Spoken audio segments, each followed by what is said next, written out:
realize na dati, laki na ng gastos. ka lang, no? Mag-t-shirt ka lang na may printed lang na gusto mong anime. Yan, pambata. Kaya yung pambata. Cartoon mo Cartoon talaga. yan.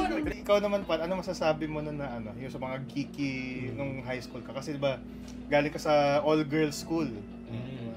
Ano yung mga, ano nun, mga weeb, mga, ano napapansin mo pag all-girls? Well, pag gano'n naman, yung pagiging nerd or geeky, nabubuli talaga. Lalo yung mga nagnana-Naruto run. All girls may nagnana-Naruto run? Meron.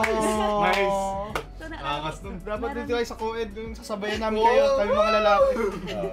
meron talaga isa kaming batchmate dati, nagnana-Naruto run. Yes. So, sana hindi mo napapanood. But yan, Okay lang. nabubuli dati.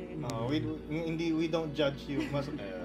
Yeah, pero yun nga, siguro it comes with age din, na mas nagiging open-minded about yung mga hobbies ng ibang tao. So, mas nagiging open to like accept yung ganun klaseng lifestyle, hobbies, na parang it's not naman that weird.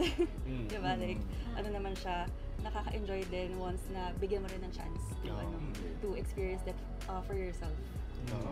Tsaka lahat naman tayo tatanda eh. Pwede mo nang kailangan, you don't have to grow old eh. Ayun, may naalala ko, sabi ni Tito Bitoy, yung daddy ko. Yung tatay, long lost. Siya pala nag-fund ng mga gear, YouTube. Oo, talaga sa secret anak ni yung mga Bitoy. camera niya, galing sila sa bubble gum. Doon ako nag-training. Sabi ni Bitoy, kaya kasi kami, na-reach na namin yung late 20s, early 30s stage eh. It's not fun. It's not, don't grow up, it's a trap. Pero yan, sabi ni Tito Bitoy, matatanda na tayo, di ba? Kaya hindi tayo naglalaro, may mga obligasyon na. Pero, kaya tayo tumatanda kasi hindi na tayo naglalaro. Diba?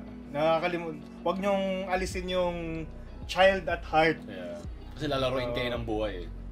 Yun yung adult part nun eh. So, at huwag makalimutan yung sa ikaw naman din maglaro. Iba yung childish versus childlike. Yeah. Wordplay.